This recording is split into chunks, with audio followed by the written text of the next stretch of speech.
জি বসুন। আমি অনেক কষ্ট দিয়ে ফেলেছি না, অনেক সময় নিয়ে ফেলেছি মনে হয়। সম্মানিত ভাইয়েরা, সম্মানিত বন্ধুগণ, আমরা দুনিয়াতে এসেছি একটা নির্দিষ্ট টাইম নিয়ে। যে কোনো সময় আমরা বিদায় নেব। কেউ একটু আগে যাবে, কেউ একটু পরে চলে যাবে, কিন্তু যাওয়া যে নিশ্চিত দুনিয়া থেকে, এতে কোনো সন্দেহ আসতে হবে না। সন্দেহ জীবন আছে যার, মরণ আছে তার। মরতেই হবে। পালাবেন কোথায়? দিল্লি গিয়ে তো লাভ নাই, রাশিয়া গিয়ে লাভ নাই, আমেরিকা গিয়ে লাভ নাই। মরতেই হবে, মরে যেতেই হবে। এই বিশ্বাস যদি কারো যদি ষোলো আনা থাকে যে আমার আল্লাহর কাছে সকল কর্মের জবাব দিতে হবে, ওই ব্যক্তির দ্বারা কখনো জুলুম হতে পারে না। ঠিক কিনা? মানুষ ভালো হবে মানুষের ভয়ে, প্রশাসনের ভয়ে না আল্লাহর ভয়ে? আল্লাহর ভয়ে। জাতিকে দেখাতে হবে কার ভয়? আল্লাহর ভয়। কি গেল? ও আচ্ছা, একটু কম করেন, মানুষের মনোযোগিতায় একটু আঘাত হানে। দু তিনটা শট মিলিত হয়ে যায়। দুটা বাচ্চা হারানো গিয়েছে, মা কি করে? হ্যাঁ, বাচ্চা হারে মা কি করে? হ্যাঁ, ও পাওয়া গেছে। ও দুটা বাচ্চা মানে হারানো বাচ্চা স্টেজে আছে। যদি কারো বাচ্চা হয় নিয়ে যান। এই তো, তাই না? এখানে আছে, তারা জমা আছে, এখানে জমা আছে প্রমাণ সহ। সন্তান যদি আব্বা কয় তাহলে যাবে। আচ্ছা, পাওয়া গেছে তো? জি। আরেকটা আছে, তা আমি কি এগুলি করবো নাকি? আচ্ছা, আসবে ইনশাআল্লাহ, সব ফেরত পাবে। সম্মানিত ভাইয়েরা, আসুন তাহলে আমি আপনি কেউ থাকবো না, সব একদিন এই দুনিয়া থেকে ট্রান্সফার হয়ে আমরা আখিরাতে জিন্দেগিতে পদার্পণ করব। ফিরে যাব কার সামনে? আসতে বলবেন না, কার সামনে? আল্লাহর সামনে হাজির না হইয়া কেউ কি থাকতে পারবে? সব হাজির হবে। সূরা হাসর নামে একটা সূরাই আছে, আছে না? সূরার নামই হলো সূরাতুল হাসর। আল্লাহ একত্রিত করবেন সবাইকে এবং বলবেন লিমানিল মুলকুল ইয়াউম, আজকের দিনের রাজত্ব কার? আসতে বলবেন না, কার?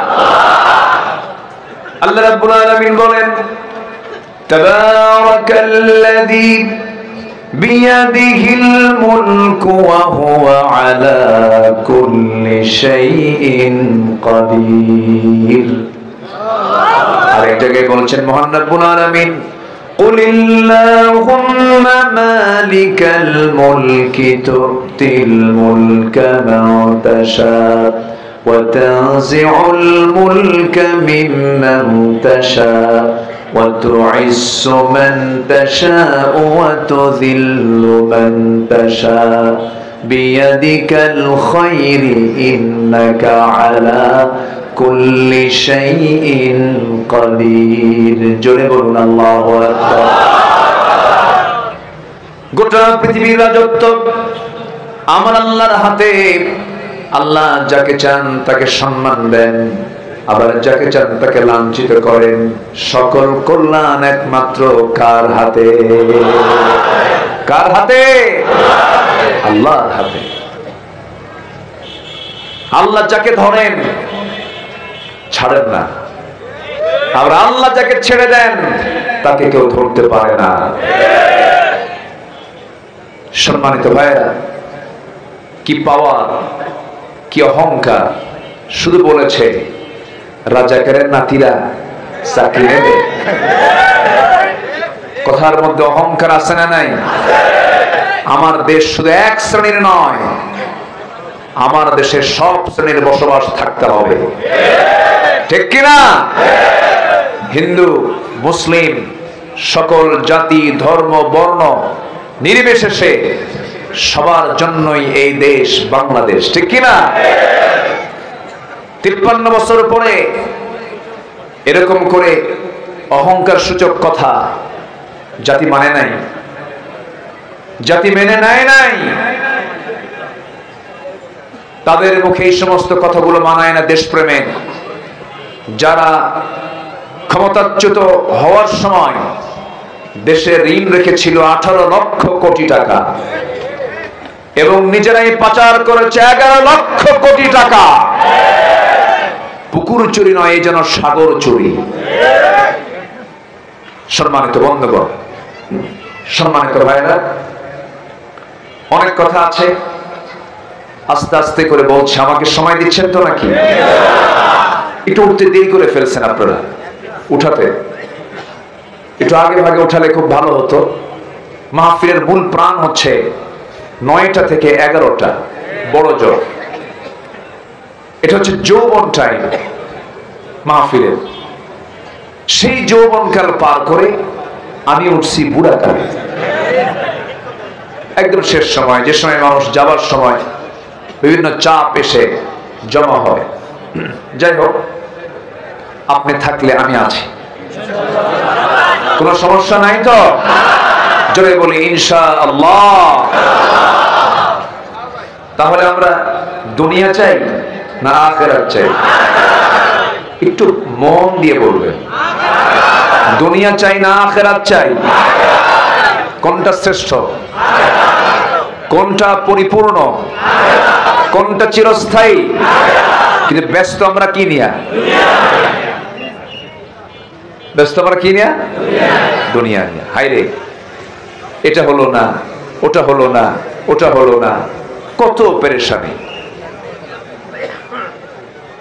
আমার বন্ধুগণ, আবার আল্লাহ তাআলা বান্দা কি চাই তিনি বলে দিয়েছেন, বান্দা দুনিয়াও চাও আখিরাতটাও চাও। যারা পারেন সঙ্গে আমার সঙ্গে ঠোঁট মিলিয়ে বলুন, রব্বানা আতিনা ফিদ দুনিয়া হাসানাতাও ওয়া ফিল আখিরাতি হাসানাতাও ওয়া কিনা আযাবান নার ওয়াজআলনাল জান্নাতা মাআল আবরার। জোরে বলুন আল্লাহু আকবার।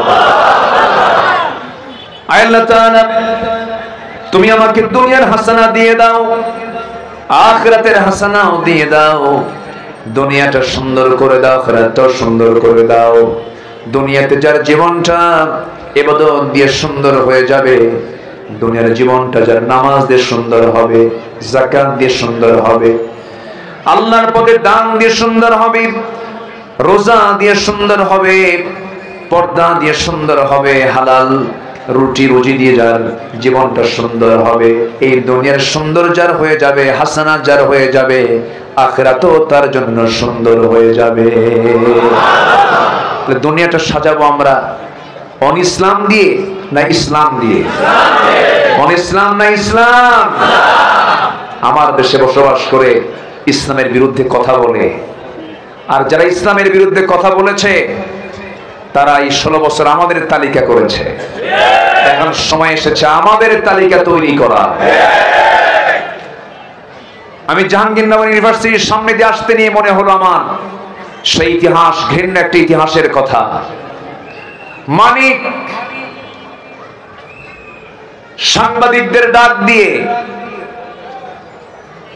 প্রকাশ্যে দিবালোকে 100 নারীকে ধর্ষণ করার পর সেঞ্চুরি উদযাপন করবে, সাংবাদিক সম্মেলন করে সবাইকে জানান দিয়ে সেখানে আবার মিষ্টি বিতরণ করেছে। একটি শিক্ষাঙ্গনকে কলঙ্কিত করেছে যে মানিক, তার কোনো বিচার কিন্তু বাংলার জমিনে হয় নাই। এরকম বহু জঘন্য রেকর্ড এই জমিনে আছে না নাই? আসতে বলবেন না, আছে না নাই? আছে। আরেকজন মানিক, শামসুদ্দিন মানিক, ও বিচারপতি। কি বিচারপতি? এটা আমার নামে, এই মানিক আমার নামেও লিস্ট করেছিল, 116 জন আলেমের তালিকা করেছিল, এর মধ্যে আমার নামটা যে সে খুঁজে পাইলো কেমনে জানি না, যাই হোক আমার নামটাও দিয়েছিল। ফলাফল কি হলো? ফলাফল হলো সে ত্রিপুরা হয়ে দিল্লি যাবে, কিন্তু সিলেটবাসী তাকে একটু আপ্যায়ন করে দিল, মেহমানদারি খুব ভালো হয়েছে, মাইট তো খাইছেই, বিসি শুদ্ধ আউট হয়েছে। এই লোকটার মুখে আমি হাসি দেখিনি কোনোদিন, হাসে না। যারা হাসে না তাদের বউরা যে থাকে কেমন আমি বুঝি না। যে মহিলার স্বামী হাসে না আমার তো মনে হয় সে মনে মনে কয় এটা মরবে কোনদিন। সম্মানিত ভাইয়েরা, ওরা করেছে আমাদের তালিকা, আমরা করব এখন ওদের তালিকা। ওই সমস্ত কুলাঙ্গার যারা এই সমস্ত রেকর্ড করেছে, আমার মা বোনের ইজ্জত নিয়ে তারা সিনেমিনে খেলেছে, তাদের কাছে ইউনিভার্সিটির ক্যাম্পাস নিরাপদ ছিল না। ঢাকা ইউনিভার্সিটির মহিলা ক্যাম্পাসগুলো, মহিলা আবাসিক হোটেলগুলো ছিল ওদের কাছে সবচাইতে অনিরাপদ। এই ঘৃণ্য রেকর্ড যারা করেছে, ধর্ষণের সেঞ্চুরি যারা করেছে, ওদেরকে প্রকাশ্যে ধরে ঝুলায়া মেরে ওদের রক্ত মাংস হাড় হাড্ডি কুত্তা বিলাই দিয়ে খাওয়ানো দরকার ছিল। রাজি আছেন কারা কারা? হাত উঁচু করে দেখা।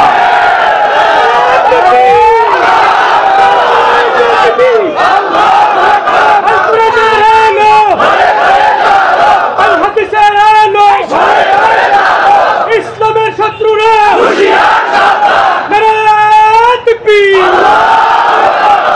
সম্মানিত ভাইয়েরা, সম্মানিত বন্ধুগণ, আমরা বহু চিত্র আমরা এই দেশে দেখেছি। এদেশের আলেমকুল শিরোমণি 180 কোটি মুসলমানের হৃদয়ের স্পন্দন, বিশ্ব ইসলামী আন্দোলনের অন্যতম পুরোধা, প্রেজেন্ট ওয়ার্ল্ডের সবচেয়ে জনপ্রিয় ইসলামী ব্যক্তিত্ব আল্লামা সাঈদীকে নিয়েও তারা চূড়ান্ত ষড়যন্ত্র করেছে। শেষ পর্যন্ত চিকিৎসার নামে পয়জনিং করে তাকে হত্যা করা হয়েছে। আমরা অবিলম্বে যারা এই হত্যাকাণ্ডের সঙ্গে যারা জড়িত, দৃষ্টান্তমূলক শাস্তি আমরা দাবি করছি।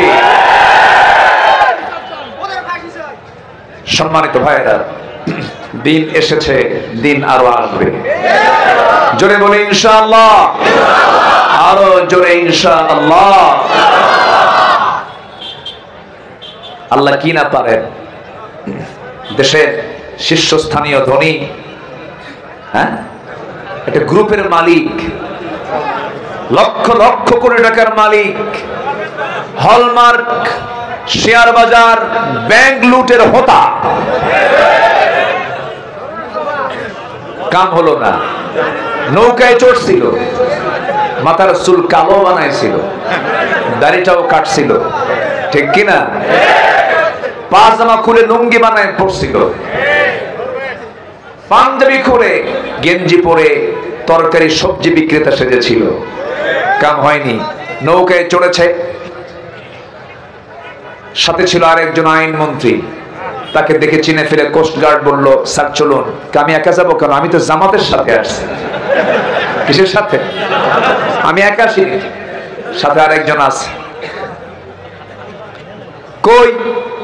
আমরা তো দেখছি না, কেউ তোমরা চিনবে না তো। ওই যে ওটাই দরবেশ।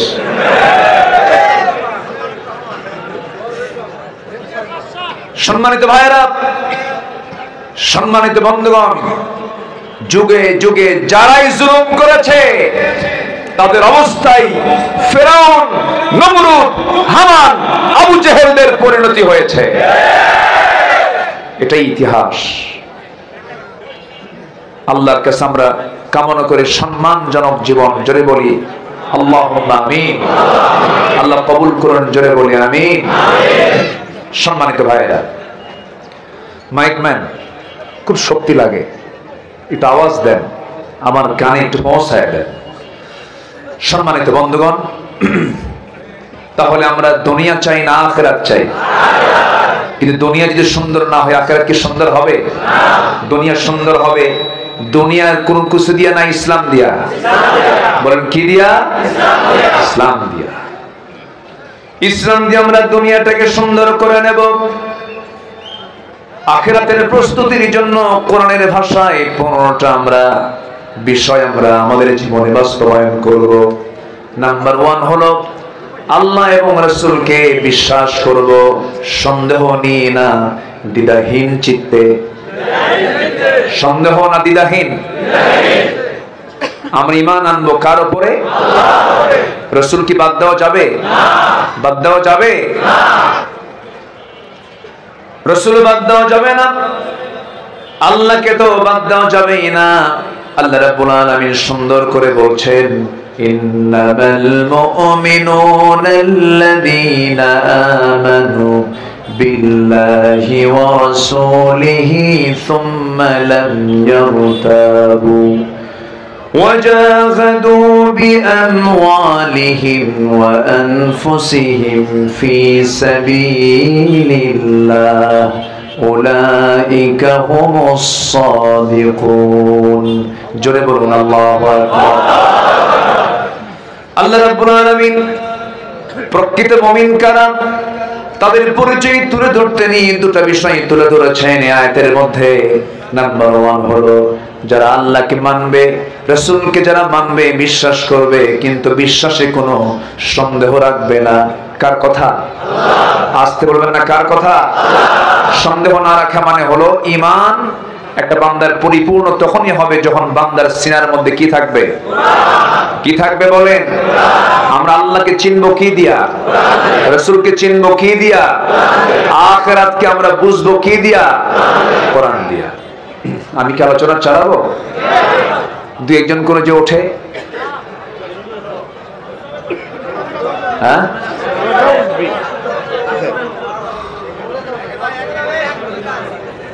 না, একটু বসেন, একটু খেলাফ হয়।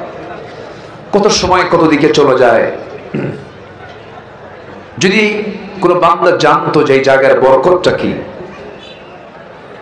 এই জায়গার বরকতটা এখন এত পরিমাণ বরকত, ফেরেশতারা, অসংখ্য ফেরেশতারা আল্লাহকে বলছেন, আল্লাহ এই সমস্ত বান্দার গুনাহগুলো মাফ করে দাও। চতুর্দিকে ফেরেশতারা দাঁড়ায় গেছে। আমার আপনার আমল থেকে আল্লাহ তাআলা গুনাহ মাফ করে নিতে চান। এজন্য এই বরকতময় জায়গা থেকে আল্লাহ যেন কাউকে বিনা কারণে না উঠিয়ে নিয়ে যান। জোরে বলি আমিন। আরো জোরে আমিন। আরো জোরে আমিন। তাহলে আখিরাতের প্রস্তুতি নেওয়ার জন্য 15টা কাজ আজকে আমরা শিখে যাব। নাম্বার 1, আমরা ঈমান আনবো সন্দেহ নিয়ে না, সন্দেহ মুক্ত ঈমান আমরা আনবো। রাজি আছেন তো? ইনশাআল্লাহ। সবাই নামাজ পড়ি তো নাকি? ইনশাআল্লাহ। মানে পড়বেন ইনশাআল্লাহ বললেন যে সবাই নামাজ পড়ি তো? বলি আলহামদুলিল্লাহ। জোরে বলি আলহামদুলিল্লাহ। আমার দেশ এমন একটা দেশ, মুসলমান কোটি কোটি, 18 থেকে 20 কোটি মুসলমান মানে কি বিশাল ব্যাপার। কিন্তু মুসলমান মাত্র নামাজ পড়ে 5%। কত পার্সেন্ট? 5%। তাহলে আমার দেশে কি নেতৃত্ব আমরা দেখলাম। কতজন ক্ষমতায় গেল আর আসলো, নামাজের কাজ কেউ করে নাই।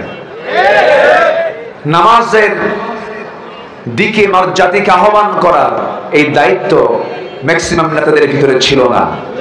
থাকবেই বা কেমনে? তারা নিজেরাই তো নামাজ পড়ে না।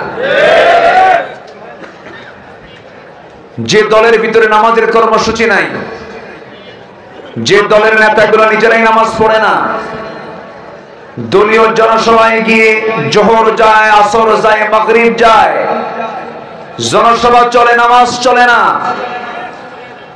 যুবকরা যে নেতা তোমার হাতে মদের বোতল তুলে দেয়, অস্ত্র হাতে তুলে দেয়, জিনার জন্য নারী তুলে দেয়, সব দেখেছি আমরা, আর দেখতে চাই না। ওই সমস্ত নেতৃত্বের মুখে আমরা জুতা মারি, থুতু মারি। কারণ আমার আখিরাতকে অবশ্যই ঠিক রাখার দরকার, সবার পরে না সবার আগে। নামাজ পড়তে রাজি আছেন তো? একা না জামাতে? বুঝে না না বুঝে? জেনে না না জেনে? জেনে বুঝে সময় মতো নামাজ পড়তে হবে। ওই লোকের মতো পড়লে হবে না, না বুঝে পড়লে হবে না। এক লোকের বাড়ি হলো মসজিদের সাথে, ওই মসজিদের সাথে আবার আরেক হিন্দুর বাড়ি। হিন্দু লোকটা প্রত্যেক দিন মসজিদের সামনে দিয়ে যায়, ইমাম সাহেব রুকু থেকে দাঁড়ানোর সময় বলে সামি আল্লাহু লিমান হামিদা। হিন্দু লোকের চিন্তা হলো প্রত্যেকটা দিন আমি ইমাম সাহেবের মুখ থেকে একটা মহিলার নামে শুধু দোয়া শুনি, এক মহিলার নামে দোয়া করে, আর কি মহিলা নাই? তার ভিতরে একটা সন্দেহ জাগলো, এই হামিদা মেয়েটা কার মেয়ে? কাকে বলবে? তারই প্রতিবেশী ডাক দিয়ে বলল, ভাই তোমাদের ইমামের হলোটা কি? প্রত্যেকটা দিন শুধু এক মহিলার নামে দোয়া করে, হামিদা হামিদা হামিদা। হামিদা মেয়েটা কার মেয়ে? এখন এই মুসলিম বলতেছে, ভাই আমি তোমার প্রতিবেশী। দাদা বাবু, আমি 25 বছর যাবত মসজিদে প্রথম কাতারে বা জামাতের সাথে নামাজ পড়ি, আজ পর্যন্ত আমিও ঠিক মতো জানি না আসলে হামিদা মেয়েটা কার মেয়ে। কথা কি বুঝতেছেন আপনারা? তাহলে ওই হিন্দুর চিন্তা আর এই মুসল্লির চিন্তার মধ্যে কোনো তফাৎ আছে? আসতে বলবে না তফাৎ আছে? আজকে যদি নামাজিরা যদি নামাজের হক আদায় করত, কোন নামাজির দ্বারা সুদের কারবার হতো না, কোন নামাজি বেপরদায় থাকতো না, কোন নামাজি মদের আসরে বসতো না। কিন্তু এরকম বহু নামাজি আছে না নাই? আসতে বলবেন না আছে না নাই? মানে তারা নামাজি বোঝে না। আমার বন্ধুগণ, অনেক লোকের মনে চিন্তা এটাই, কালিমা পড়েছি জান্নাত পেয়ে যাব। না না, জান্নাত এত সস্তা নয়। আল্লাহ রাব্বুল আলামিন বলছেন, আহাসিবান নাসু আন ইউতরাকু আন ইয়াকুলু আমান্না ওয়া হুম লা ইফতানুন। মানুষের ধারণা ঈমান এনেছি এতটুকু কথা বললেই আমি তাকে ছেড়ে দেব। না না, আমি তাকে অবশ্যই পরীক্ষা করব। ইতিপূর্বে যত আল্লাহর পছন্দের বান্দাগুলো গত হয়েছেন তাদেরকে পরীক্ষা করেছেন তিনি কে? পরীক্ষা ছাড়া আপনি ঈমান কেমনে যাচাই বাছাই করবেন? আশাদ্দুন নাসি বালাউল আম্বিয়া সুম্মা আল আমসাল ফাল আমসাল। এই পৃথিবীতে সবচেয়ে বেশি ঈমানের পরীক্ষা দিয়েছেন হলো আম্বিয়া কেরাম। তাদের পরীক্ষা ছিল সবচেয়ে কম না সবচেয়ে বেশি? বেশি। জাকারিয়া আলাইহিস সালাতু ওয়াস সালামকে করাত দিয়ে চিরে দুটুকরা করে শহীদ করা হয়েছে। ইয়াহইয়া আলাইহিস সালাতু ওয়াস সালামকে জবাই করে নবীর মাতা রানীর সামনে উপহার দেওয়া হয়েছে। খোদ আমার রাসূলকে কত মার খেতে হয়েছে। মক্কার মানুষ রাসূলকে মেরে রক্তাক্ত অবস্থায় ফেলে রেখেছে। তায়েফের মানুষ রাসূলকে না চিনতে পেরে বুঝতে পেরে চোকা চোকা পাথর মেরেছে। এক একটা আঘাতে ক্ষত বিক্ষত হয়ে গেছে আমার নবীজির দেহে, রক্ত ফিনকি দিয়ে পড়েছে। মাথা রক্তগুলো গড়ে গড়ে পায়ের তলার কাছে এসে জুতার তলার পায়ের তলার জমাট বেঁধে গেছে। নবীজি বেহুশ হয়ে পড়ে থেকেছেন, বেহুশ হয়ে পড়ে থেকেছেন। নবীর পাশে কেউ নাই, কিন্তু ছিলেন তিনি কে? আসতে বললেন তিনি কে? আল্লাহ। মার খেলেন 13 বছর তিনি মদিনায় মক্কায় মার খেলেন, মার খেতেই থাকলেন। তায়েফ থেকে ফিরে আসলেন, সাইয়েদনা আবু বকরকে মারা হলো রক্তাক্ত অবস্থায়। অথবা সাইবা মুগিরা হারামের সামনে, কাবার দরজার সামনে থেকে ফেলে রাখলো মৃত ভেবে। কিভাবে? মৃত ভেবে মরে গেছে আবু বকর। কিছুক্ষণ পর তার মুশটা ফিরল। মুশটা ফিরে একটু দাঁড়িয়ে মনে মনে চিন্তা করছেন, আমাকে যেমন করে তারা মেরেছে, না জানি তার রাসূলকে মেরে ফেলবে। নিজের চিন্তা না করে সোজা নবীর বাড়ির সামনে গিয়ে দাঁড়ালেন। দরজার সামনে দাঁড়ায়া রাসূলকে লক্ষ্য করে ডাক দিয়ে বলছেন, হুজুর আপনি কোথায়? দরজা খোলা মাত্র নবীর চোখে আলে আবু বকরের চোখ যখন পড়ে গেল, নবীজি কেঁদে ফেলে বলছেন, আবু বকর তোমার শরীর থেকে রক্তগুলো ঝরছে কেন, কি হয়েছে? বলছেন, ইয়া রাসূলুল্লাহ সিজদা দিতে গিয়েছি, কাফের মুশরিকরা আমাকে ধরে রক্তাক্ত করে দিয়েছে, নাকটা বোঝা করে দিয়েছে। খরঞ্জিত পায়ে ওই অভ্যাসাইবারা সাইয়েদনা আবু বকরের নাকের উপরে চাপা দিয়ে রক্তাক্ত করে ফেলেছে। আমার রাসূল বলছেন, আবু বকর যে পরিমাণ রক্ত ঝরছে তুমি তো আর বাঁচবে না, মরে যাবে। তিনি বলছেন, ইয়া রাসূলুল্লাহ আপনার ঘরের মধ্যে থাকার কোনো সুযোগ নাই, আপনাকে মেরে ফেলবে তারা। আমরা দুজন মিলে মক্কার বাইরে চলে যাই। মক্কার পরিবেশ ভালো না, যে কোনো মুহূর্তে তারা হামলা করতে পারে, আপনাকে মেরেও ফেলতে পারে। রাসূলকে নিরাপদ না মনে করে সাইয়েদনা আবু বকরের ওই রক্তাক্ত দেহ নিয়ে রাসূলকে সঙ্গে করে নিয়ে তারা মক্কার বাইরের দিকে চলে গেলেন। প্রচন্ড ক্ষুধার্ত রাসূল, প্রচন্ড ক্ষুধার্ত হচ্ছেন আবু বকর।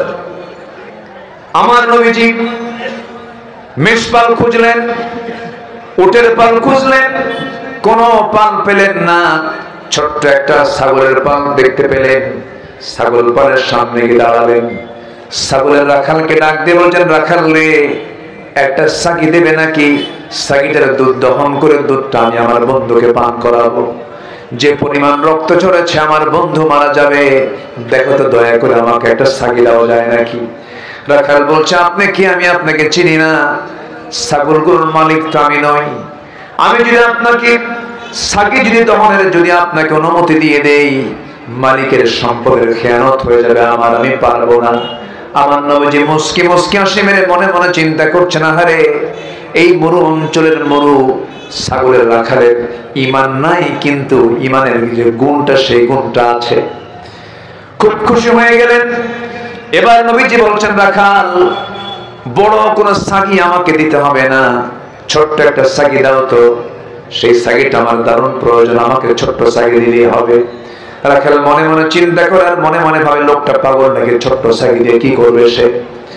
নবীজির হাতে যখন ছোট্ট সাগি দেওয়া হলো, নবীজি হাতের মধ্যে নিলেন, দুই পায়ের ঠিক মাঝখানে রেখে সাগিটার পিছনের দুই পায়ের মাঝখান বরাবর ওলান বরাবর দুটো হাত রাখলেন। ছোট্ট সাগির গোটা ওলানটা দুধে ভরপুর হয়ে গেছে। আমার নবীজি এবার বললেন, রাখাল আমাকে একটা বাটি দাও। বাটি দাও হলো। নবীজি সুন্দর করে বিসমিল্লাহ বলে দুধ দহন করা শুরু করলেন। সেই সাগির ওলান থেকে, যে সাগির পেটে কোনোদিন বাচ্চা আসে নাই, ছোট্ট সাগি, দুধ বের করে বাটিটা দুধ পূর্ণ হয়ে গেল। রাসূল একটা মুস্কি হাসি মেরে বলছেন, আবু বকর সকালবেলা রক্তাক্ত হয়েছে, এখন বরকতের দুধ পান করো। বাটি হাতের মধ্যে নিলেন, বিসমিল্লাহ বললেন, দুধ পান করা শুরু করলেন। এত পরিমাণ সেই দিন সাইয়েদনা আবু বকর দুধ পান করলেন যে খেতে খেতে পেটের চামড়া টাইট হয়ে গেছে। রাসূল বলেন, আবু বকর কেমন দুধ খাইলা বলো? হুজুর জীবনে এমন দুধ পান করে নাই, কিন্তু দুধ পান করলাম তো বাটির দুধটা এক চুল পরিমাণ কমলো না। রাসূল বললেন, আবু বকর বাটির দুধ তুমি কমাতে পারবে না, রাখালকে দিয়ে দাও। রাখালকে বাটি দেওয়া হলো। রাসূল বিসমিল্লাহ বলে দিলেন, সেও খেতে থাকলো, বাটির দুধ কমে না। রাসূল বলছেন, আরো কিছু আল্লাহর গোলাম যদি এই জায়গায় থেকে যেত, কেউ দুধ কমাতে পারবে না যতক্ষণ না আমি রাসূল আমার মুখে এই বাটিটা না লাগানো হবে। নবীজি বিসমিল্লাহ বলে তিনি সর্বশেষ বাটি সুন্দর করে মুখে লাগালেন, দুধটা পান করলেন। বাটির দুধ শেষ হয়ে গেল। নবীজি আগে খেতেন না পরে খেতেন? নবীজি খেতেন আগে না খাওয়াতেন আগে? খেতেন আগে না খাওয়াতেন আগে? তিনি খাবার পরিবেশনও করতেন, বাবুর্চির দায়িত্ব পালন করতেন, রান্না বান্নার জন্য তিনি জ্বালানি কাঠ সংগ্রহ করতেন। আল্লাহু আকবার বলুন। আমার নবীজি খাওয়া সম্পূর্ণ করলেন, বিকাল বেলা হয়ে গেল। রাসূল বলছেন, আবু বকর চলো এখন আমরা মক্কার দিকে ফিরে যাই। রাখালের চোখে পানি। রাখাল বলছে, আপনারা একা যাবেন কেন? আমাকে সাথে নিয়ে চলে যান, আপনাদেরকে আমার খুব পছন্দ হয়ে গেছে। রাসূল বলছেন, তুমি যদি আমাদের সঙ্গে যাও এই ছাগলগুলো দেখবে, কারণ আমাদের তো খেয়ানত হয়ে যাবে। তাও তো কথা ঠিক আছে, আমি থেকে যাচ্ছি, কিন্তু শর্ত হলো একটা, আমি আপনাদেরকে যেতে দেব, তবে শর্ত হলো আপনি কি যেন বললেন? ছোট্ট ছাগল ওলানে হাত দিলেন, ওলানটা দুধে ভরপুর হয়ে গেছে। এই দোয়াটা আপনি আমার একটু দয়া করে শিখে দিয়ে যান। রাসূল বলছেন, দোয়া শিখে তুমি কি করবা? কে মাঝে মাঝে আমিও দোয়া পরে ফোঁ দেবো, দুধ খাবো। সুবহানাল্লাহ বলবেন না?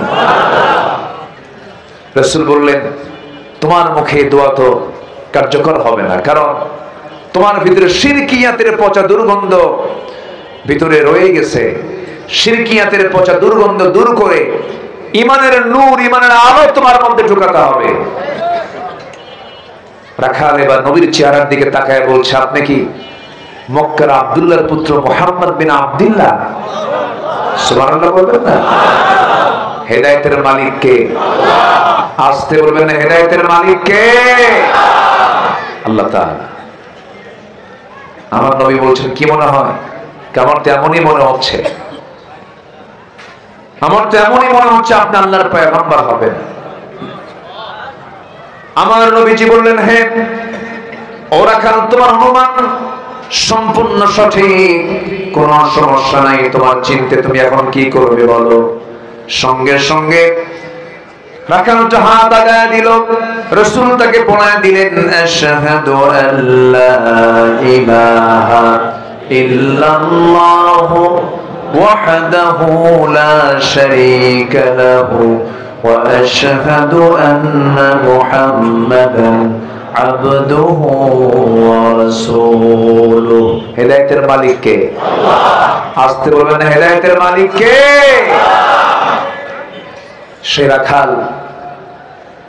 সেই রাখালটার নামই হলো আব্দুল্লাহ ইবনে মাসউদ রাদিয়াল্লাহু তাআলা আনহু। জোরে বলি আল্লাহু আকবার। যার হাতেই আবু জেহেলের জীবন চলে গেছে। যে আব্দুল্লাহ ইবনে মাসউদ ছিলেন আমার নবীর সবচেয়ে প্রিয় সাহাবী, যার তেলাওয়াতে রাসূল মুগ্ধ হয়ে বলেছিলেন, আমরা আব্দুল্লাহর তেলাওয়াত যখন আমি শুনলাম মনে হলো জিবরাইল ওহী নাযিল করতেছে। সম্মানিত ভাইয়েরা, রক্ত যদি আমার নবীর দেহ থেকে ঝরাতে হয়, রক্ত যদি সাহাবে কেরামদের দেহ থেকে ঝরাতে হয়, দিন কায়েমের জন্য আমার দেশে আল্লাহর জমিনে দ্বীনকে প্রতিষ্ঠার জন্য যদি রক্ত ঝরানোর প্রয়োজন হয়, সবাইকে দিতে রাজি আছেন? সবাইকে দিতে রাজি আছেন? রাজি আছেন কারা কারা? হাত উঁচু করে দেখান মুসলমান।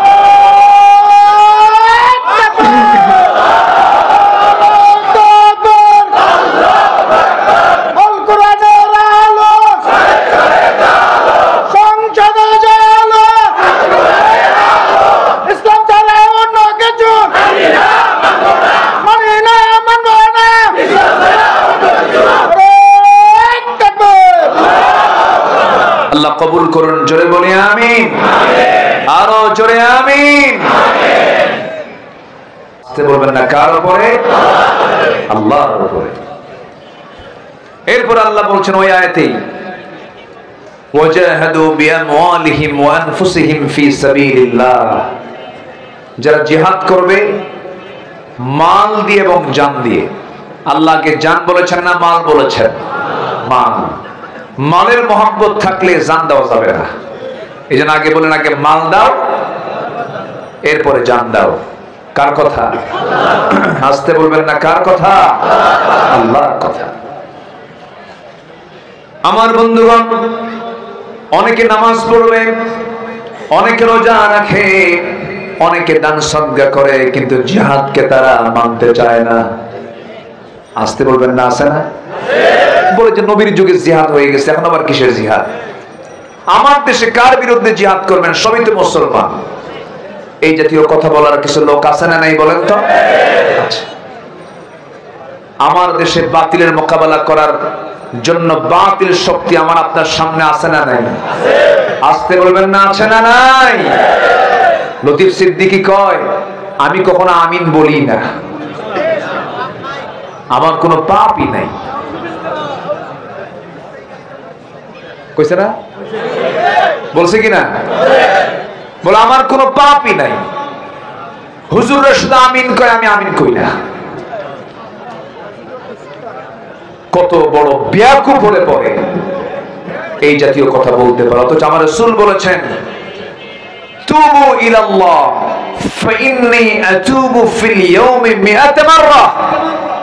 তোমরা আল্লাহর কাছে তওবা করো, আমি রাসূল সারা দিনে 100 বারেরও বেশি বার তওবা করি। আমার রাসূল তওবা করেন 100 বার, আর লতিফ সিদ্দিকীকে আমি জীবনে আমিনই করি না। জুতা পেটা করা দরকার এই বেয়াদবদের। এরকম ঘাপটি মারা নাস্তিক আরো আছে না নাই? আসতে বলবেন না, আছে না নাই? সব চুপ মেরে আছে, কোন আওয়াজ নাই এখন। এটা শাহজালালের বাংলাদেশ, শাহপরানের বাংলাদেশ, শাহ মাকদুমের বাংলাদেশ, খান জাহানের বাংলাদেশ, হাজার আউলিয়ার আগমনে ধন্য যে বাংলাদেশ। কোরআন সুন্নাহ বিরোধী কোন ষড়যন্ত্র আমরা টিকতে দেব না।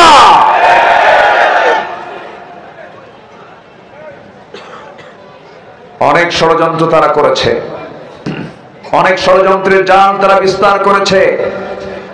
যুবকরা, তোমরা যেমন আন্দোলন করে চূড়ান্ত লেভেলে গিয়ে মাত্র 45 মিনিট সময় দিয়েছিলে, কি মনে আছে না? কয় মিনিট? তোমাদের প্রয়োজন আবার জেগে উঠতে হবে। কোন নাস্তিক চক্র যেন কোন চক্রান্ত করতে না পারে, জেগে উঠতে হবে। শহীদ আবু সাঈদ মুগ্ধ, এদের ইতিহাস এই জাতি কখনো ভুলবে না। জীবন দেওয়া সস্তা না। আবার ফতুয়া দেয়, এরা কি শহীদ? দেখছেন ফতুয়া দেয় না? এরা কি শহীদ? তুমি কি? জীবন দেওয়া দারুণ কঠিন ব্যাপার। যত রক্ত লাগে দেব, প্রয়োজনে লোক পাঠাবো, আমি যাব না। আছে কি না? আসতে বলবেন না, আছে না নাই? কিতাব আবু সাঈদ কিতাব বলেছে, শহীদ মুগ্ধ কিতাব বলেছে তারা কি হিন্দু? তারা কি অন্য ধর্মের? অমুসলিম? নামাজি, ভালো, মুখে দাঁড়িয়ে আছে, পরহেজগার। আমি খোঁজ নিয়েছি, আমি বাড়ি গিয়েছি, আবু সাঈদের বাপ মার সঙ্গে কথা বলেছি। সম্মানিত ভাইয়েরা, যদি কেউ এই আজকের শুক্রবারে যদি কেউ মারা যায়, সে শহীদ। যদি ঈমান থাকে, আগুনে পুড়ে মারা গেলে শহীদ, বিদ্যুৎ স্পৃষ্ট হয়ে মারা গেলে শহীদ, পানিতে ডুবে মারা গেলে শহীদ। তাহলে একজন ব্যক্তি জুলুম থেকে বাঁচার জন্য, জাতিকে রক্ষা করার জন্য প্রাণ দিচ্ছে, তার মৃত্যু নিয়ে যারা বিতর্ক সৃষ্টি করে, ওরাই হলো মুনাফিক। ঠিক কিনা? ওরা মুনাফিক। ফতোয়া দেয় কিয়ামত পর্যন্ত হরতাল হারাম। হঠাৎ করে বলল, ওর কাছে যে কেউ নাজিল করছে আল্লাহ জানে, বলল কিয়ামত পর্যন্ত হরতাল হারাম। তাহলে বলেন তো, এই যে আন্দোলনগুলো কইরা এই যে একটা পরিবর্তন আসলো, এখানে কি হরতাল লাগে নাই? অবরোধ লাগে নাই? আচ্ছা, না করলে কি অবস্থা হতো? যে ফতুয়া দিল হারাম, ও এখন কই যাবে? এখন তো আরাম পাচ্ছে। আমার দেশে কিছু ফতুয়াবাজ আছে, কিছু ফতুয়া সন্ত্রাসী আছে, ওরা শুধু হারাম খোঁজে, এটা হারাম, ওটা হারাম, ওটা হারাম। ওদের কিতাবের নামই আছে একটা কিতাবুল হারাম। আছে না নাই?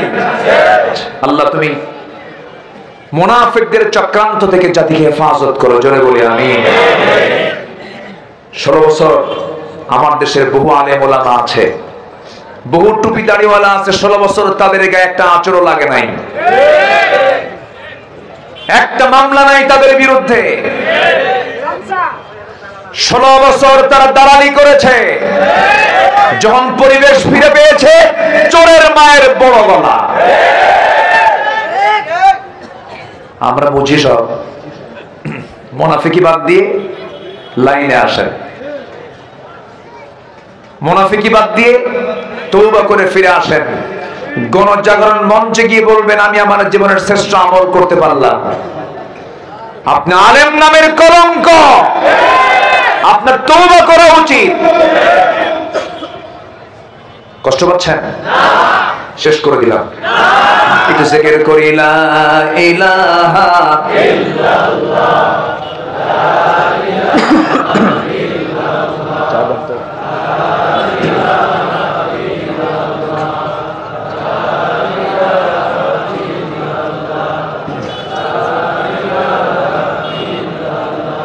আরো জোরে লা ইলাহা ইল্লাল্লাহ। একসঙ্গে দোয়া করতে হবে তো, বসুন জিকির করি লা ইলাহা ইল্লাল্লাহ সুবহানাল্লাহ ওয়ালহামদুলিল্লাহ লা ইলাহা ইল্লাল্লাহ।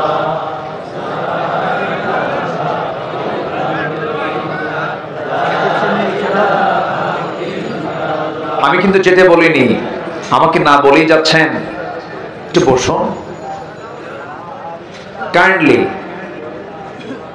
যে প্লিজ একটু বসুন, একটু বসুন। কত সময় তো চলে যায় কত দিকে, এই হাজার হাজার মানুষগুলো কোথায় পাবেন একসঙ্গে দোয়ার জন্য? একটু বসুন প্লিজ, একটু বসুন। সম্মানিত ভাইয়েরা, আখিরাতের প্রস্তুতির জন্য আমরা 15টা কাজ আমরা শিখে যাব। কয়টা কাজ বলেন তো? 15টা কাজ। এর মধ্যে 1 নাম্বার শিখেছি আমরা ঈমান আনবো কার উপরে? সন্দেহ নিয়ে না, দ্বিধাহীন চিত্তে। নাম্বার 2, জান এবং মাল দিয়ে জিহাদ করব আমরা কার পথে? আসতে বলবেন না, কার পথে? আল্লাহর পথে। রাসূল ডাক দিয়েছেন, সাহাবীরা ডাক শুনেছেন, দেরি করেন নাই। আল্লাহু আকবার। মুতার যুদ্ধ, আল্লাহু আকবার। মুতার যুদ্ধের ডাক এসেছে। আমার নবীজি বললেন, কারা কারা আছো? লব্বাইকা ইয়া রাসূলুল্লাহ। 3000 সাহাবীর সামনে দাঁড়ায় গেলেন। আমার নবীজি বললেন, যায়েদ একটু আমার কাছে আসো। কাছে দাঁড় করায় দিলেন। জাফর আমার চাচাতো ভাই, আমার কাছে আসো। দাঁড় করায় দিলেন। আব্দুল্লাহ বিন রাওহা কোথায়? দাঁড় করায় দিলেন। মোট কয়জন হলো? বলেন কয়জন হলো? 3 জন। এই 3 জনকে দাঁড় করায় দিয়া আমার নবীজি সাহাবে কেরামকে লক্ষ্য করে বললেন, সাহাবীরা, আমি 1 নাম্বার যায়েদকে সেনাপতি বানালাম, 2 নাম্বার জাফরকে বানায় দিলাম, 3 নাম্বার আব্দুল্লাহ বিন রাওহাকে বানায় দিলাম। এই 3 জনের ভিতরে যদি 3 জনই দুনিয়া থেকে বিদায় নিয়ে নেয়, তোমাদের মধ্যে তোমরা একজন সেনাপতি নিযুক্ত করে নিবা। এই 3 সেনাপতির চেহারায় চরম হাসির চিত্র দেখতে পাচ্ছিল সাহাবে কেরাম, কিন্তু মুনাফিকরা মুনাফিকি করার জন্য পিছন দিক থেকে তাদেরকে সে ডাকলো, ডেকে বলছে, যায়েদ, জাফর, আব্দুল্লাহ যুদ্ধে যেও না, 3 জনই মারা যাবে, কিন্তু সেনাপতি হয় একজন, কিন্তু এই যুদ্ধে সেনাপতি 3 জন, তোমরা 3 জনই মরে যাবে। এই 3 জন ব্যক্তি বলছে, মুনাফিকের বাচ্চারা, যতই ষড়যন্ত্র করো না কেন, আমরা 3 জন যুদ্ধে যেতেছি বাচ্চার জন্য নয়, শহীদ হওয়ার জন্য। আমার নবীজি বলে ফেললেন, আব্দুল্লাহ, জাফর, যায়েদ, 3 জন তোমরা পরিবারের কাছ থেকে বিদায় নিয়ে আসো। যায়েদ বলছেন, ইয়া রাসূলুল্লাহ, আমি কোথায় যাব? আর আমার যাওয়ার জায়গা না, আমি এখান থেকে যুদ্ধে রওনা দিয়ে দেব। যায়েদ বিন আইস যুদ্ধের ময়দানে রওনা দিয়ে দিলেন। জাফর বিন আবু তালিব বলছেন, ইয়া রাসূলুল্লাহ, আপনি যখন বলে ফেললেন পরিবারের কাছ থেকে বিদায় নিয়ে আসি, পরিবারের কাছে চলে গেলেন, সিরাত গ্রন্থে এসেছে ঘরের মধ্যে ঢুকলেন, সন্তান দুইটা নাবালক, দুই উরুতে রাখলেন, চুম্বন করলেন, আদর করলেন, স্নেহ দিলেন। সামনে স্ত্রীকে ডাক দিয়ে বলেন, স্ত্রী আমার সামনে আসো, সামনে বসায়া দিলেন। স্ত্রী হাত ধরে বলছেন, স্ত্রী আমার জন্য দোয়া করো, আমি মুতার যুদ্ধে যেতেছি, সেনাপতি নিযুক্ত হয়েছি, আমার জন্য দোয়া করো, আমি যেন শহীদের দরজা পেয়ে আমি যেন দুনিয়া থেকে বিদায় হতে পারি। আমার জন্য দোয়া করো, আমি যেন শহীদ হয়ে যাই, এই জন্মে তোমার সঙ্গে আর দেখা হবে না, আশা রাখি তোমার সঙ্গে জান্নাতের সিঁড়িতে আমার দেখা হয়ে যাবে।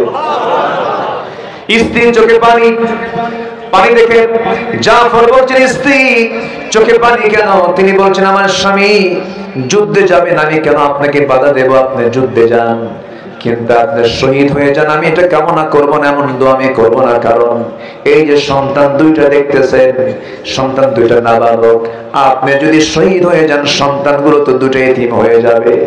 এই সন্তানগুলোর দিকে তাকায় আমি আপনার জন্য দোয়া করি, আল্লাহ আপনাকে গাজী করে যুদ্ধের ময়দান থেকে ফিরে আনো। আমার নবীজি সঙ্গে সঙ্গে স্ত্রীটার হাতটা টান মেরে ধরলেন। কোমরে ছিল তরবারি, কোষবদ্ধ তরবারি, কোষমুক্ত করে তরবারির উল্টা দিক দিয়ে স্ত্রী হাতে আঘাত করলেন। আঘাত করে বললেন, আমার স্ত্রী, তরবারি দিয়ে তোমার হাতে আঘাত করলাম, হাত কাটছে নাকি না কাটে নাই, কেন কাটলো না? উল্টা দিকে মেরেছেন। এবার তিনি বলছেন, আমার স্ত্রী, আমার জন্য এতক্ষণ ধরে যে দোয়াটা করেছো সম্পূর্ণ উল্টা দোয়া, আমি নিশ্চিত আমি শহীদ হয়ে যাব।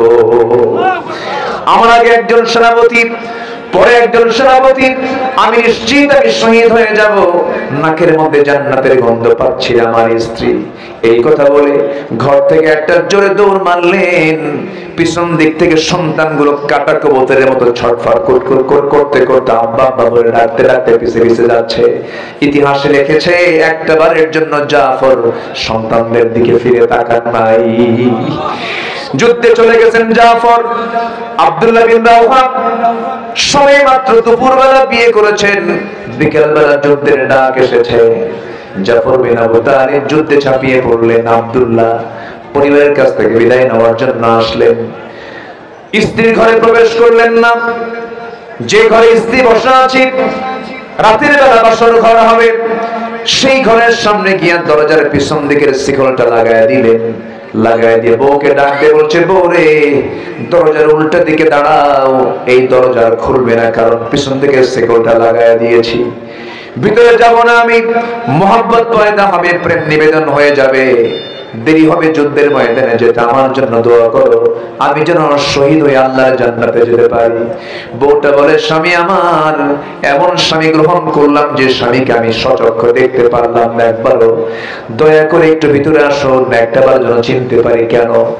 হাসরের ময়দানে অসংখ্য লোকের মাঝখান দিয়ে যেন আমি আপনাকে স্বামী হিসেবে শনাক্ত করতে পারি, এই জন্য আমি আপনাকে একটাবারের জন্য দেখতে চাই। আব্দুল্লাহ বলছেন, আমার স্ত্রী, আমি দুনিয়া থেকে বিদায় হয়ে যাব, তুমিও দুনিয়া থেকে বিদায় হয়ে যাবে। যদি আমার জীবনে তুমি আমার একমাত্র স্ত্রী থেকে যাও, তোমার জীবন আমি যদি একমাত্র স্বামী থেকে যাই, আমার আপনার পরিচয় করে দেওয়ার দায়িত্ব আমার আল্লাহ নিজে নিয়ে নিবে। ওই যে বিদায় নিলেন, বউটার সঙ্গে দেখাও করলেন না, যুদ্ধে ঝাঁপিয়ে পড়লেন। এক নম্বর সেনাপতি শহীদ হলেন, দুই নম্বর সেনাপতি শহীদ হলেন, তিন নম্বর সেনাপতিও শহীদ হয়ে গেছেন। কাফেররা তার ডান হাতে মেরে দিয়েছে আঘাত, কালিমার ঝান্ডা বাম হাতে নিয়েছেন, বাম হাত আঘাত করেছে, দুই হাতের কর্তৃত অংশ দিয়া কোনো মতো কালিমার ঝান্ডা মুখের মধ্যে তুলে নিয়েছেন। কাফেররা তার মাথায় আঘাত করেছে, গর্দান বড় আঘাত করেছে, মস্তক ছিটকে পড়ে গেছে, কিন্তু দুনিয়া থেকে বিদায় নিয়েছেন আব্দুল্লাহ, কালিমার ঝান্ডা জমিনে ফেলতে দেন নাই, উঁচু করে ধরে আছেন কামড় মেরে। পরবর্তী সেনাপতি, 4 নম্বর সেনাপতি খালিদ সাইফুল্লাহ খালিদ বিন ওয়ালিদ রাদিয়াল্লাহু তাআলা দূর থেকে লক্ষ্য করছেন কালিমার ঝান্ডা কে যেন ধরে আছে। দৌড় মেরে কাছে গিয়ে দেখেন কালিমার ঝান্ডা কেউ ধরে নাই, কিন্তু আব্দুল্লাহ কামড় মেরে কালিমার ঝান্ডা আকাশমুখী ধরে আছে। সামনে গেলেন, কালিমার ঝান্ডা হাতের মধ্যে নেন, এমন শব্দ করে কামড় মেরে ধরে আছেন, মাথা সহ চলে আসে, কানের মধ্যে মুখ ঢুকায় বলছেন, ভাই আব্দুল্লাহ, আমি খালিদ বিন ওয়ালিদ, আমি ৪র্থ নম্বর সেনাপতি, আমি কালিমার ঝান্ডা হাতের মধ্যে নিতে এসেছি। মুখটা ফাঁকা হয়ে গেছে, কালিমার ঝান্ডা হাতের মধ্যে নিলেন। ৩০০০ সৈন্য নিয়ে ১,০০,০০০ সৈন্যের মোকাবেলা করতে গিয়া খালিদ বিন ওয়ালিদ প্রথমে কৌশল করলেন। ৩০০০ সৈন্য নিয়ে এত জোরে ঘোড়া দাবড়ায় দিলেন বালুর ময়দান, গোটা বালুর ময়দান বালু দিয়ে চতুর্দিকে অন্ধকার হয়ে গেছে। খুরের আঘাতে যুদ্ধ শুরু হয়ে গেছে। সেই যুদ্ধে খালিদ বিন ওয়ালিদ তিনি একাই, একটা নয়, দুইটা নয়, ৮টা তরবারি ভেঙে চুরমার করেছে। যুদ্ধে বিজয়ে চলে এলো খালিদ বিন ওয়ালিদ। কালিমার ঝান্ডা বিজয়ী এসে মদিনার দিকে রওনা করলেন। নবীর সামনে দাঁড়িয়ে গেছেন। নবী আমার কান্দেন, কলিজার টুকরা যায়েদ নাই। যায়েদের বাড়িতে গিয়ে বলছে, ওসামার মা, আমার যায়েদ তো দুনিয়া থেকে বিদায় নিয়েছে। আমি নিজের চোখে দেখতে পাচ্ছি আমার যায়েদ বিন হারিস জান্নাতের পাখি হয়ে জান্নাতের মধ্যে উড়ে বেড়াতেছে। চাচাতো ভাই জাফর বিন আবু তালিবের বাড়ির মধ্যে ঢুকলেন। কলিজার টুকরা সন্তান দুইটা কোলের মধ্যে তুলে নিয়া চাচাতো ভাইয়ের বউকে লক্ষ্য করে বলছেন, ও জাফরের স্ত্রী, চিন্তা করো না, তোমার স্বামী আমি নিজের চোখে দেখতে পাচ্ছি জান্নাতের পাখি হয়ে জান্নাতের মধ্যে উড়ে বেড়াতেছে। সান্ত্বনা দিলেন। আমার নবীজির সামনে দাঁড়ানো খালিদ বিন ওয়ালিদ কালিমার ঝান্ডা বিজয়ী বেশে নবীর সামনে হাজির করলেন। আমার নবীজি দেখলেন, কিচ্ছু না বলে সবার আগে বললেন, ও খালিদ বিন ওয়ালিদ, যুদ্ধে জয় হয়েছে না পরাজয় হয়েছে এই সংবাদ আমাকে জানানোর আগে আমাকে জানিয়ে দাও, আমার সাহাবীগুলো ঠিক মতো নামাজ আদায় করেছে কিনা। আল্লাহু আকবার বলে, জোরে বলি আল্লাহু আকবার। নামাজের গুরুত্ব আছে না নাই? আল্লাহ সবচেয়ে বেশি রেগে যান নামাজ ছাড়লে পরে। আল্লাহ সবচেয়ে বেশি রূঢ় হয়ে যান নামাজকে কেউ পরিত্যাগ করলে পরে। এবং ফাখালাফা মিন বা'দিহিম খালফুন আদাউস সালাহ ওয়াত্তাবাউশ শাহাওয়াতি ফাসাওফা ইয়ালকাউনা গায়্যা। যারা নামাজ নষ্ট করবে আল্লাহ তাআলা বলছেন আমি তাদেরকে শুধু জাহান্নাম নয়, জাহান্নামের ভিতরে জাহান্নামের গর্তের মধ্যে ঢুকায়া ছাড়বো। নাউযুবিল্লাহ বলে। সবাইকে 5 ওয়াক্ত নামাজ পড়তে রাজি আছি? কারা কারা একটু হাত তুলে দেখান তো দেখি। জোরে বলি ইয়া আল্লাহ, ইয়া রহমান। আমাদেরকে 5 ওয়াক্ত সালাত আদায় করার তৌফিক তুমি আল্লাহ দিয়ে দাও। জোরে বলি আমিন, আরো জোরে আমিন। আখিরাতের প্রস্তুতির জন্য কয়টা কাজ? 15টা। চলছে কয় নাম্বার? আরো আছে কয়টা? নুরু ওয়াজ কি শেষ না শুরু? চলো, আপনি বলতেছেন চালাবো? কারো কোনো আপত্তি? কারো কোনো সমস্যা? ফজর নামাজ পড়ার দরকার নাই। সবাই ফজর পড়বেন তো? সবার বাড়িতে বউ আছে না নাই? সবার বাড়িতে বউ আছে? আছে কার? আচ্ছা, হাত নামান। নাই কার? আরে কত কষ্ট। যাদের বউ নাই তাদের তো কষ্টই। বিয়ে শাদী করার দরকার আছে না নাই? অনেকে বিয়ের টাইম পায় না, খুব ব্যস্ত। 50 পার হয় তাও বিয়ে করে না। কেন? কি করে খাওয়াবো? দেখছেন কি চিন্তা ওর। ও খাওয়াবেন, আল্লাহ খাওয়াবেন। খাওয়ানোর দায়িত্ব কার? আল্লাহ। বিয়ে করতে হবে উপযুক্ত বয়সে। 25 বছর বয়সে বিয়ে করেছেন মুহাম্মদ সাল্লাল্লাহু আলাইহি ওয়াসাল্লাম। বউ হচ্ছে ঈমানের পাহারাদার। বউকে সাথে নিয়ে চলবেন, আপনি সেফ, আপনি নিরাপদ।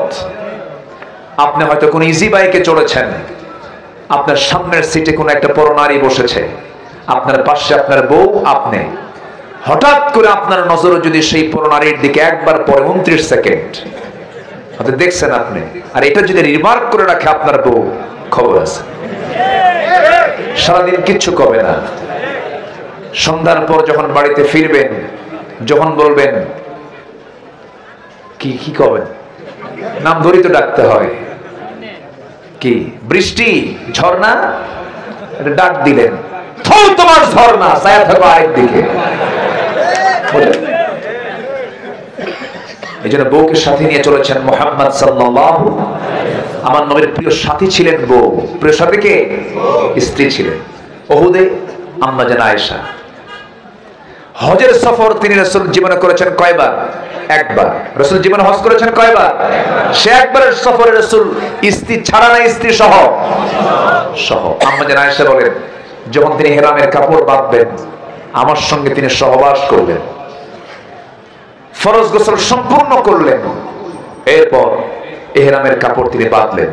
তাহলে সেই স্ত্রী ইমানের পাহারাদার, বিয়ে শাদী দরকার নাই? বুড়া চাচাও কয়া আছে, বিয়ে কি আবার করবেন নাকি? যারা বিয়ে করে নাই তারা করবে। এখন আমি যদি এখন সবাইকে রাজি করায় ছেড়ে দিই, তাহলে বাড়িতে বাড়িতে গৃহযুদ্ধ শুরু হয়ে যাবে। হ্যাঁ, মাহফিল অনেক মা বোন আসছেন, বলি আলহামদুলিল্লাহ। আল্লাহ তুমি মা বোনদেরকে কবুল করো। মাহফিল আজকে মা বোনও বেশি, অনেক মা বোন আজকের মাহফিল এসেছে। সব জায়গায় আমি লক্ষ্য করছি এখন মাহফিল অনেক মা বোন আসে। মাহফিলও বেশি, মার্কেটও বেশি। মার্কেটও প্রচুর মহিলা স্বামীকে ধমক মেরে কয়, তুমি কি মার্কেট বুঝো কিছু? দাম টাম বেশি দিয়ে আসো, কিচ্ছু বোঝো না, তাও এক ধমক দিয়া ও নিজেই চলে যায়। ভ্যানিটি একখান ব্যাগ ঘাড়ে নিয়া, কাঁধে নিয়া, সাইড ব্যাগ নিয়ে, হাই হিল পরে, মাথার চুলটা খুলে, ওর না তো দরকার নাই, সমান অধিকার, 3 পিস বাদ 2 পিস পইরা চলে গেল মার্কেটে ঢং ঢং করে। বাচ্চা একটা 1.5 বছর স্বামীর করে দিয়া কয়, তুমি এটা করে নাও, তুমি দুধ খাও। স্বামীও তো বিকুপ কিছু আছে, আছে না নাই বলেন তো? চলে গেছে মার্কেটে, ঢং ঢং করে গিয়ে ঠ্যাঙের উপরে ঠ্যাং তুলে দিয়া দোকানদারকে লক্ষ্য করে বলে, ভাইয়া একটা শাড়ি দেখানো যাবে কি? দোকানদারও কম না, শাড়ি একখান বের করে নিজের গায়ে লটকা দিয়ে বলে, আপা এই শাড়ি কিন্তু আপনাকে দারুণ মানাবে। ওটা আরেক বদমাইশ। বলেন এই চিত্র সমাজে আছে না নাই? এগুলো বেহায়াপনা, এগুলো নোংরামি। আল্লাহ তাআলা পর্দা করেছেন, করতে বলেছেন আগে নারীকে না পুরুষকে? খালি মহিলার দায়িত্ব দিবেন না, আল্লাহ পর্দা করার দায়িত্ব দিয়েছেন আগে নারীকে না পুরুষকে? ইয়াগুদ্দু মিন আবসারিহিম ওয়া ইয়াহফাযু ফুরুজাহুম। আগে পুরুষ, এরপরে নারীর কথা আল্লাহ পাক বলেছেন। আপনার পর্দা নাই? আস্তে করে, আপনার পর্দা আছে না নাই? কোন নারীর সামনে চোখে পড়েছে, প্রথমবার হঠাৎ দেখছি, আর তাকাবো না, আল্লাহ মুজাহিদের সওয়াব দিয়ে দিলেন। মোবাইল স্ক্রিন টানতে টানতে হঠাৎ করে, এখন তো দুনিয়া তো উলঙ্গ, আমেরিকা ইউরোপের সংস্কৃতি হচ্ছে উলঙ্গ হওয়া। আপনি যখন দেখছেন হঠাৎ করে চোখে পড়ে গেছে, আর তাকালেন না, মুজাহিদের সওয়াব। আল্লাহু আকবার, তাকাবেন না। অনেকদিন আগে এক মাহফিলে বললাম, হঠাৎ করে একবার নজরে যদি পড়ে যায় আল্লাহ পাক মাফ করে দেন। এক যুবক দাঁড়ায় বলে, হুজুর এক নজরে যদি 1 ঘন্টা তাকাই? যেরকম নাউজুবিল্লাহ। তোমার নিয়ত কি এটা জানেন কে? তোমার নিয়ত জানেন কে? সব কিছু তার নিয়তের উপরে ডিপেন্ড করবে। ইন্নামাল আ'মালু বিন্নিয়াত। আসো, আরো 13টা পয়েন্ট আমি আক্ষরিক ভাবে, ব্যাখ্যামূলক হবে না, শাব্দিক ভাবে বলেই আজকের মাহফিল আমি ইতি টানবো, কারণ আগামীকালকেও মাহফিল আছে, সেই দিকে লক্ষ্য রেখে। এখানেই তো, জি। আল্লাহ পাক তুমি সবাইকে আসার তৌফিক দাও, জোরে বলি আমিন, আরো জোরে আমিন। জি, নাম্বার 3 হচ্ছে আখিরাতের প্রস্তুতির 3 নাম্বার কাজ হলো তাকওয়া অর্জন করা। কি অর্জন করা বলেন তো? কোন বাঁশঝাড় চিনেন তো? বাঁশঝাড়, কোন বাঁশঝাড়ে যদি কেউ চোখ বন্ধ করে একটা দৌড় মারে, ওর কি চামড়া থাকবে? ওর কি চোখ থাকবে? ওর কি হাত পা ঠিক থাকবে? ক্ষত বিক্ষত হয়ে যাবে, রক্তাক্ত হয়ে যাবে। একটা বাঁশঝাড় পার হতে নিয়ে যেমন তাকে তার দুটো হাত দিয়ে ডালপালাগুলো সরিয়ে সরিয়ে আস্তে আস্তে যেতে হয়, এই জীবনের চরাচরে সুদ, ঘুষ, জেনা, ব্যভিচার, হারাম সকল কিছু আপনার সামনে এসে গিজগিজ করবে।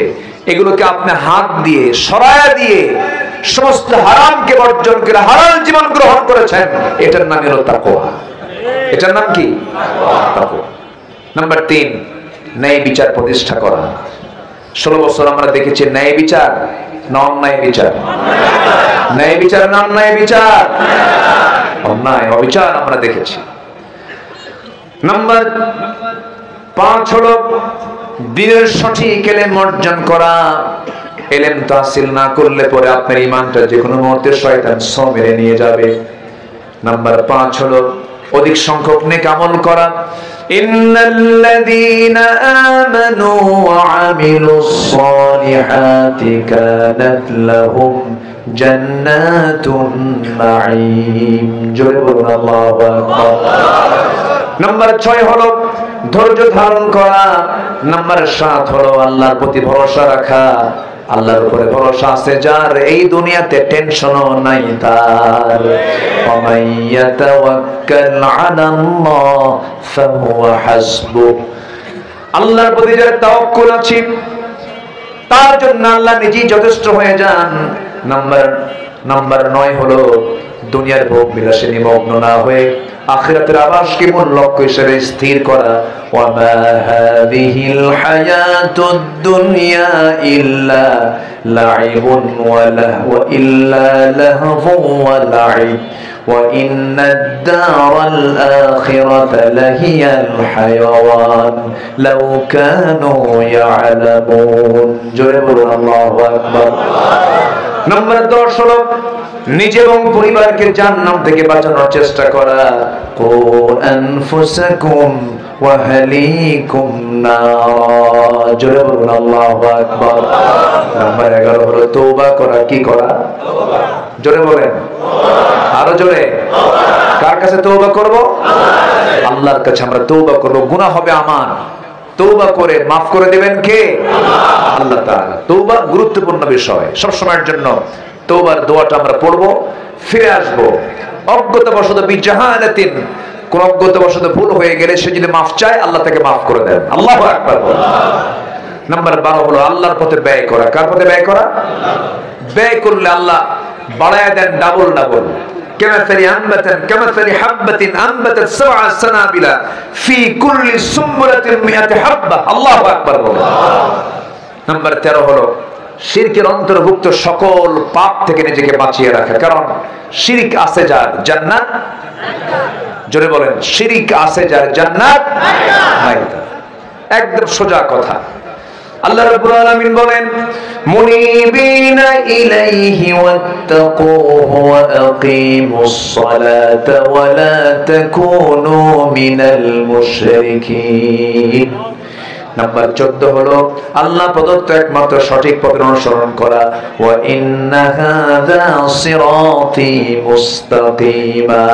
জোরে বলুন আল্লাহু আকবার। আমাদের পথের নাম হলো সিরাতুল মুস্তাকিম। এর বাইরে অন্য কোন দল করা যাবে না। দল করব অন ইসলাম না ইসলাম? অন ইসলাম না ইসলাম? ইসলাম ছাড়া যে নেতা আসবে একদম মুখের উপরে জবাব দিয়ে দিবেন, তুই মুসলমান হতে পারিস না। বাস। সর্বশেষ হলো জীবনের সকল জায়গায় আনুগত্য হবে দুজনের, আল্লাহ এবং তার রাসূলের। সালাত কায়েম এবং যাকাত প্রতিষ্ঠার সংগ্রাম করতে হবে।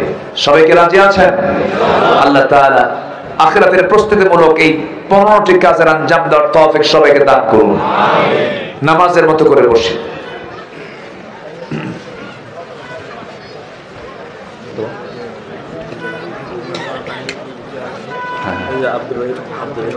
আচ্ছা আচ্ছা ঠিক আছে, বলে দিচ্ছি।